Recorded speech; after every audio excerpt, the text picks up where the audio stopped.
이제 바울은 실생활의 강령 중에서 성경적인 부부관계를 제시합니다. 우리가 흥미로운 것은 바울은 아내가 없습니다. 그럼에도 불구하고 이런 부부관계의 관점을 정리해서 우리에게 알려주고 또 교인들을 양육하는 것이 신기하고 흥미롭게 생각이 됩니다. 자, 그런데 가만히 오늘 말씀을 주목해 보니까요, 그는 인간이 취해야 할 바람직한 부부관계의 원리를 어디서 깨달았는가 하는 것을 엿볼 수 있습니다. 그것은 바로 그리스도와 교회의 상호 관계에서 남편과 아내의 부부 사이의 바람직한 관계를 그가 찾아냈다는 것을 우리가 깨닫게 됩니다. 자, 그 요점을 우리가 32절에서 손쉽게 파악할 수 있다고 생각하는데요, 32절을 한번 찾으십시오. 같이 한번 읽고자 합니다. 함께 읽습니다. 시작. 이 비밀이 크도다. 나는 그리스도와 교회에 대하여 말하노라. 아멘. 그렇습니다. 부부 사이의 관계를 그리스도와 교회의 관계에서 자기가 찾아냈다고 고백하는 거 아니겠습니까? 자, 그렇다면 먼저 그리스도와 교회의 관계는 어떻게 연관이 되고 있습니까? 우선 그리스도께서는 교회를 위해서 어떻게 하셨습니까? 십자가에서 자기의 생명을 주셨습니다. 모든 것을 주셨습니다.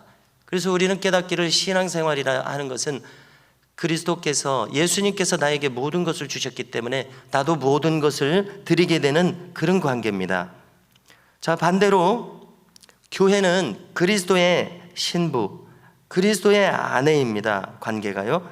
그래서 전적으로 순종하는 관계라고 이야기합니다. 올바른 길을 가고자 하는 성도 교회가 어찌 예수님에게 전적으로 순종하지 않겠습니까? 자, 성경에서 곳곳에서 누누이 이야기하듯이 그리스도는 교회의 머리로서 계십니다. 그리고 교회는 몸으로서 있습니다. 당연히 인간으로 볼 때도 몸은 머리의 인도함을 받아서 모든 것을 행하게 되어 있습니다. 자, 그래서 다시 반복해서 요점을 정리하면요, 그리스도는 교회를 사랑하시기를 자기의 생명을 버려서 온전히 전적으로 모든 것을 다해서 사랑하셨고 지금도 사랑하고 계십니다. 반대로 교회는 머리이신 그리스도께 전적으로 순종해야 하고 순종할 수밖에 없는 그런 관계라는 것입니다. 자, 그리고 바울은 이 관계를 오늘 남편과 아내에게 적용했습니다. 자, 남편은 아내의 머리입니다. 그리고 남편은 어떻게 해야 됩니까? 아내를 사랑하기를 그리스도께서 자기를 주신같이 사랑하라고 권면합니다. 자기의 생명을 다해서 아내에게 전적으로 헌신하라는 것입니다. 자기 몸을 사랑하는 것처럼 사랑하라고 합니다. 자, 사람이 자기의 몸을 무의식적으로도 대단히 아끼게 됩니다. 이것은 본능에 속합니다. 자, 우리 몸이 어디가 찢기고 베일까봐 늘 조심하죠. 건강을 잃을까봐 늘 스스로 신경을 씁니다. 끼니를 거르지 않으려고 하고 잠을 충분히 자서 휴식을 취하려고 합니다. 자, 부부관계에서요, 남편이 아내를 진심으로 사랑하는 사람이어서 아내에게도 흠잡을 데가 없고 다른 사람이 볼 때도 흠잡을 데가 없고, 그래서 또 아내의 전적인 지지와 사랑을 받는다면 이 사람은 최상의 남편일 것입니다. 1등 남편일 것입니다. 자, 그 다음 차상의 남편은 무엇이겠습니까? 진심 어린 사랑이 좀 식을 수도 있습니다. 이제 애정이 아니라 우정으로 산다는 말도 있듯이요. 자, 그렇다면 오늘 말씀을 볼 때 좀 마음이 그렇게 식었을 수도 있어요. 무덤덤해질 수도 있습니다. 그렇다면 오늘 성경의 가르침은 의무적으로라도 자신의 모든 것을 다해서 헌신하는 것이 성경의 가르침이라는 것입니다. 참 지혜자는 자신의 사상과 지혜와 도달한 마음이 부족해도 성경의 가르침 속에 자기를 집어넣는 것이라고 생각합니다. 자기 지혜가 없으면 이렇게라도 하는 것이 하나님의 지혜에 편승하는 것입니다. 편승이 무엇입니까? 올라타는 것입니다. 우리가 서울 가는 기차에 올라타면 서울에 쉽게 갈 수 있습니다. 안 그러면 걸어가야 됩니다. 편승하는 것입니다. 내 지혜가 모자라도 성경의 명령에 편승하면 내 실력이 성경의 실력이 될 것이라고 생각합니다. 성경대로 우리가 행하면 지혜자라는 소리를 들을 것입니다. 자기의 본 실력이 못 미치더라도 하나님의 실력에 편승하는 겁니다. 그러니까 차상으로라도 살아간다면 훌륭한 남편이 될 것이라는 요점입니다. 자, 다음으로 아내는 자기 남편에게 복종하기를 죽게 하듯 하라고 합니다. 만일 이 말씀대로 행하는 아내가 있다면 그는 참으로 복된 자일 것입니다. 자, 사라는 아브라함을 주라고 부르면서 순종했습니다. 그래서 모든 믿는 아내들이 사라처럼 할 수 있기를 바랍니다. 자, 그런데 사라와 아브라함 사이에 성경에서 보니까 놀라운 점이 있습니다. 여러분들도 다 아시는 것일 텐데요, 사라가 아브라함에게 순종만 하는 관계가 아니라 아브라함에게 큰 소리치는 관계들라는 것입니다. 남편에게 순종하면서도 동시에 큰 소리치는 이런 관계라는 것입니다.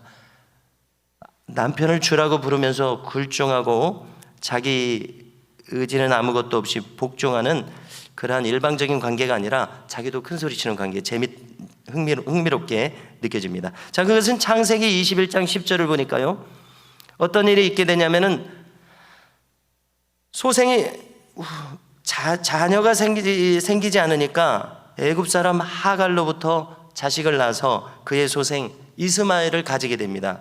그 다음에 뒤늦게 이삭을 낳지 않습니까? 한 열 몇 살 차이가 될 것 같은데요. 그래서 애들이 자라다 보니까 이스마엘이 이삭을 조롱하는 겁니다. 이 장면을 보고서 본처인 사라가 분노를 합니다. 그래서 아브라함에게 큰 소리치기를 뭐라고 했습니까? 이 여종과 그 아들을 내어 쫓으라. 이 종의 아들은 내 아들 이삭과 함께 기업을 얻지 못하리라. 이랬습니다. 자, 지금 가정에 큰일이 난 것이죠. 아브라함이 근심하고 어쩔 줄 몰라 합니다. 아마 기도도 했을 것입니다. 하나님의 명령이 그에게 떨어집니다. 뭐라고 떨어집니까? 사라가 말한 대로 들으라.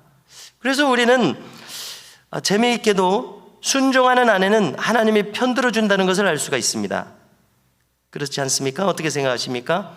순종하는 아내는 남편이 함부로 할 수 없는 그런 관계가 된다는 것을 깨닫게 됩니다. 자, 요점은 하나님의 창조와 인생을 경영하시는 그 경륜의 원리는 아내는 남편에게 순종하는 관계라는 것입니다. 자, 거꾸로 한번 생각을 해볼 때요, 이 원리를 거슬러서 사는 아내가 어찌 평탄하게 행복하게 살아갈 수 있겠는가 하는 생각을 가지게 됩니다. 그런 의문을 가지게 됩니다. 이 하나님의 원리에 거슬러서 행하는 교만한 아내가 어찌 하나님의 인정을 받겠습니까? 아내뿐만이 아니죠. 반대로 남편도 마찬가지입니다. 자, 부부에 대한 성경의 원리는 이렇게 보니까 양자가 다 서로에게 전적으로 헌신하라는 관계임을 알 수 있습니다. 한쪽만 일방적으로 희생하는 관계가 아닙니다. 남편과 아내가 모두 복되기를 우리는 원하고 있습니다. 그렇다면 그리스도와 교회의 관계처럼 상호 간의 관계를 설정하라는 가르침을 우리에게 주고 있습니다. 생명을 다 주고 또 순종하는 그런 관계입니다. 자, 일반적으로 볼 때도 남편은 아내로부터의 전적인 지지가 없으면 살 힘을 얻을 수가 없음을 우리가 경험해 왔습니다. 자, 세상 어디 가서 아내가 줄 수 있는 진리를 어떤 사람에게 가서 얻을 수가 있겠습니까? 그 심적인 지지가 남편에게 필요한데요. 그러므로 지혜로운 아내들은 어떻게 해야 됩니까? 자기 남편의 길을 살려줘야 한다는 것입니다. 자식들 앞에서 최고의 어른으로 대접해야 한다는 것입니다. 그러면 어머니를 보고서 자녀들이 아버지를 존경할 것입니다. 그 반대로도 마찬가지입니다. 만일 아버지가 어머니를 무시한다면 자식들도 어머니를 무시할 것입니다. 자, 오늘날은 권위가 무너진 세대가 된 지 오래되었습니다. 아내와 남편 사이에 부모와 스승의 권위가 무너졌습니다. 자, 바울도 디모데후서 3장 1절 이하에서 뭐라고 합니까? 말세에 고통하는 때가 이르리니 쭉 말하면서 부모를 거역하겠다고 합니다.